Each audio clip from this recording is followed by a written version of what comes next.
Okay, Paige, we're going to talk about this painting right here. Okay, great. This is a great story for the two of us. Let me make sure it's in camera angle. Maybe I can tilt it. That was a happy day. Such a happy day. And we're going to have another happy day, hopefully soon. So tell us about this painting and where. This was a beautiful city park. I don't even know when, maybe 8 years ago. We had a few artists from Jackson Square that we were hanging out with. And it was just a one-off. It wasn't like we did it all the time. It was like, hey, let's go do some plein air painting at City Park. And brought some dogs and some Drew was there. Doors and all of our paintings turned out completely different.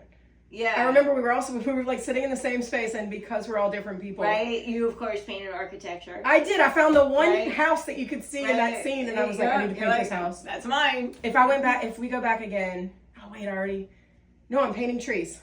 Right, I said it. I'm painting nature. Dang trees it. next time. Pre-houses, okay, before they cut them down. I'm kidding. That was morbid for the tree. This was a gorgeous, gorgeous time. And if you haven't been to City Park, where this is, it's not far off of the Cafe du Monde, right? Well, it's not Cafe du Monde. Oh, is it? Yeah, it is Cafe du Monde now. What was it? Morning Call. Morning Call. Right. R.I.P. That place was way better. We painted that, and that's the wedding bridge where so beautiful. It really is gorgeous. In there. You captured it beautifully. Oh, thanks. You're so talented, Paige.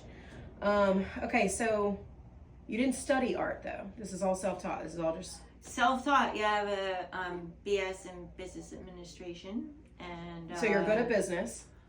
Well, I have a degree in it. Doesn't mean I'm good at it. But all my art is just a kitchen table. Basement table, really. What do you mean? Well, the kitchen table is full of kitchen stuff, so I learned in the basement. Oh, you mean you learned? Okay, I thought you meant. No, I didn't learn because you painted furniture. I was like, wait, you have table painting? No, I did. Show me the table paintings, Paige. Don't hide them from us. I've painted many kitchen tables. She's painted ironing boards. You painted so many. Yeah, I used to do surfboards. A lot of murals. Yeah. Kitchen tables. So you're saying self-taught at the basement table? Yes, self-taught. Hey, practice makes. Up in New Jersey where we have basements. Yeah, right? Technically we're in the basement here. Yeah, this is a New Orleans basement. This is not a New Jersey. Could be flooded at any moment. Honestly, has been before, as I looked through photos yesterday. Okay, so when did it transition from business to painting? Like you went to school for business, and then what happened right when you graduated? You got your BS. Oh, your BS degree. Had some jobs, that were great at the time. You were a florist for a while too, right? Yeah, that was while I was going through school. Okay. I was a designer, and that was super fun and definitely impacted my life. I still paint a lot of florals and just the design experience of, you don't want to one flower straight up in the middle, Right. Like, composition. Yeah, it still flows over. So that was a good time in my life. Still love flowers. And then was had some business jobs that didn't love. Tell me the worst one. No, I'm not going there. Okay, don't tell me any of them. Can you tell me any of them? Right. Okay.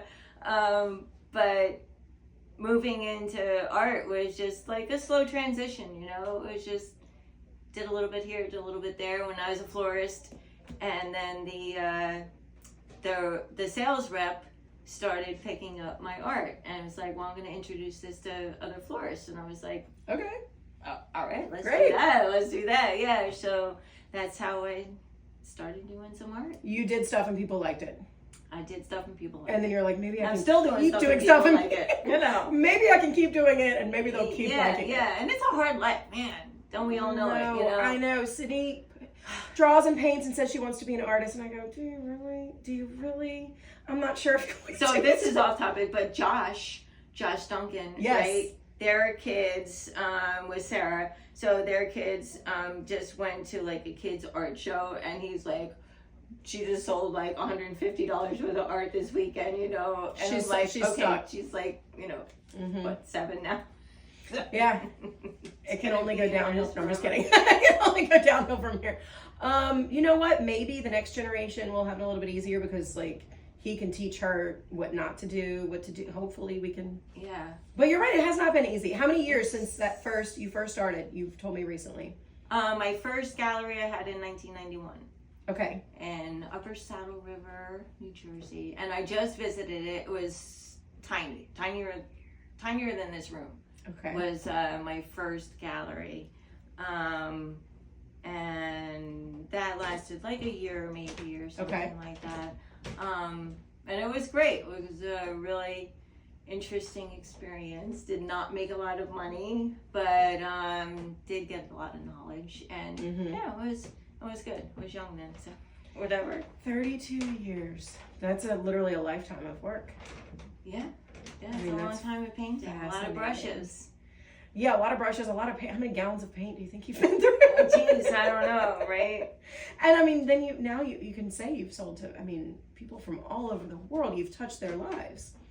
Isn't right? that great to be able to do that? Fascinating. Yeah. Honestly, we're saying how hard it is, but like anything worth doing is difficult. Right. Well, so we don't have the worst jobs in the world. No, I get to do this. Come on, I get to hang out with you. Okay. All right, this is like totally no train. Those other transitions just happened. This one's not going to be a transition at all. What was one thing or like a pickup line that would work for you back in your single days? When you were being picked up, when you weren't being picked up, that a guy, like something that what was your thing? What was attractive to, like, would it be when the I was way that picking up guys at the time? or they were picking you up? You could be also picking them up. Wow. But like what always worked for you? Like a certain type of a guy? Was it always a snake wrangler? Was it like you wanted the manual labor guys? Were you looking for a guy in finance? Yeah, no. I really wasn't really the one looking. I just sort of went with the flow, you know. Yeah. I was just kind of floated along. Blah, blah, blah. Here, a little bit here, a little bit there, see what it goes, you know. Oh, hey, Rue. We have a special guest here today, guys. This is Rue. Oh, he's so stinky. Hi, He's Rue. so happy. Hi, silly. Who is that? Who do you see? What? This is the famous BB attacker. You guys look at him. He's so ferocious. Oh, I'm so ferocious. How could you do that to the bunny? He's like, I don't know. You know, Chloe beats him up. The other rabbit in that photo. Beats your little Rue up. Well, not anymore because now he leaves her alone. But if she's out and he's out and he tries to go even sniff her, she's bit him and drawn blood before. Rabbits are not attack animals. They are prey animals. They never attack. And she's like, I know what you did. Oh, that was my husband. I will get you back. Even before we had her husband happen. But no, they're fine. So she hops around the house and he just avoids her. He's like, it's cool. It's cool. I love that he just came down. This is so fun. Okay, for this little pause, I'm nervous that we're not recording. I don't know why, I just am. All right, we're all good. Rue, great job, buddy. Good cameo coming in. Okay, but did you have a type before? No, You've dated all sorts of guys? I have dated all sorts of. That's fun. Yes. Yeah, it is. Yeah. He wants back up. Can I come up, please? Hear about all the guys in my life. He's Yeah, like, you're the there only have boy. been a lot of guys in my life, but lucky me. Sprocket's the number one. Ron. Ron. Sprocket's the one. Okay, so you were just like, if he's hot, he's got it. Yeah, I don't know. It was more about their energy really than about their looks. You know, it was just about, somebody comes into your area and you can feel them. And it's like you can feel if they're something that makes you happy, that you feel like there's some interest there or something like that. That was, I guess, the energy was usually my go-to more than the visual. Sure. Okay, that makes sense. Yeah, how they made you feel. That's so wise too. Because young girls, they're like, he needs a checklist. He's got to have this job. He's got to have this going for. Like, there's all these like prerequisites almost. Especially, could you imagine? Yeah, we're dating ourselves here, but like the dating apps where you literally there's a height like some girls can put in a height requirement for guys. Oh, yeah? They can put in like he's got to have at least a bachelor, if not a master's degree. Like there's all these different criteria that they can do. Oh, I've never seen it. I've only heard of it. I've never looked at dating sites, but No, but it's wild. Could you imagine? No. Like you're losing out on so many great guys. Right? By putting limitations like Yeah. that, for sure. Because you're like, Yeah. oh my God, if you're going off a vibe, you can't go off a vibe just by a photo. No, It that would would literally be really hard. photoshopped. God, I couldn't do it. I couldn't do it. I couldn't do that either, though. Matt and I met right, like we were dating maybe a year when the Tinder came out. And we were in Costa Rica. I may have told you this. Did I tell you this? No. Another guy was a friend of a friend, met us. And he's like doing this, right, at the pool. And we were like, dude, why are you on your phone? Like, we're here in paradise. There's the Pacific Ocean. We're in this pool. Like, that's black sand. Look at how cool. He's like, all right, yeah, so if we go to this place, we can meet up with these two girls. I was like, you know people? I'm so stupid. I had no idea. I was like, wait, you know more people, like, than the 8 of us here that are hanging out? And he's like, well, I can go meet these 2 girls, see? And we were like, what? And he literally was just Tindering. It was the first Tinder, and he still does. Archer Mona, sorry, you know, wonderful body, wonderful person, worked hard on himself, mentally, physically. Oh my God, we had so much fun hanging out with him. He was delightful. We actually saw him a couple years later in LA, but I think he's married now with a kid. But anyway, fascinating to me. And we met these girls. They were also from America, and he's like, "Oh, this is my." And then like he and his buddy like hooked up with him. And I didn't know what was going on. I thought they were his friends. Till later they were like, "You dummy, that's a hookup." I was like, "Oh." And then, the whole prostitution is legal and everything. So they were just having a blast. But yeah, I never knew anything. But anyway, well, that's a whole nother lifetime ago, right? It is. Okay, so we're going to get into the meat, the second half.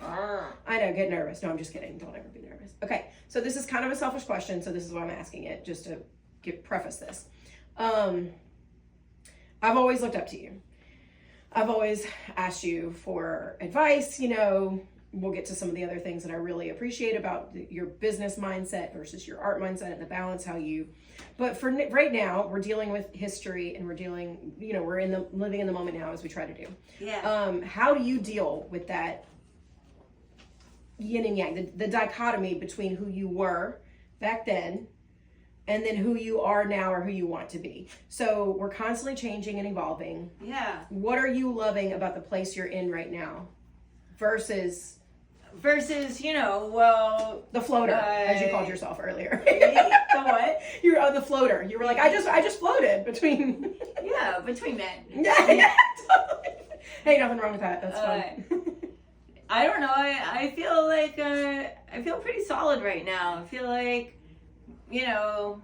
I'm painting a bunch of stuff that makes me happy. A lot of bright colors, a lot of nature-inspired things. Of course, NOLA-inspired things. And I've been doing it for a long time.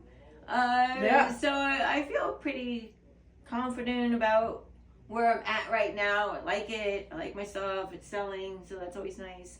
I've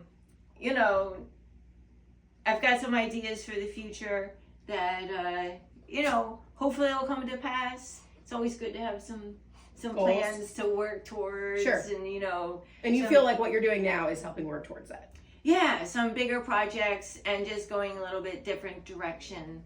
Have a purpose. Yeah. So what you're saying is that you were floating and now you have you have a GPS compass on where you're going. I don't know. So that's a good thing. Yeah, just like trying to make it happen. Yeah. That's good. Okay. So then, all right, you mentioned you paint a lot of New Orleans inspired things. What was the number one reason that you moved here? We just really loved it. We'd been on the road in an RV for, I guess, 3 years at that point. And a tiny RV, no slide outs. And so I always wanted to go to New Orleans and body paint for Mardi Gras, right? Bucket list thing. It was horrible. But you did it, and that sounds awesome. And it was amazing. Not many people can say that. Not many people. It was even not think a of Mardi Gras I'd want to repeat. Okay, but now that I know what Mardi Gras is about, Okay. I've never been to Mardi Gras before. And then, so we stayed for that to make that happen. We were living in a tent. So we were like.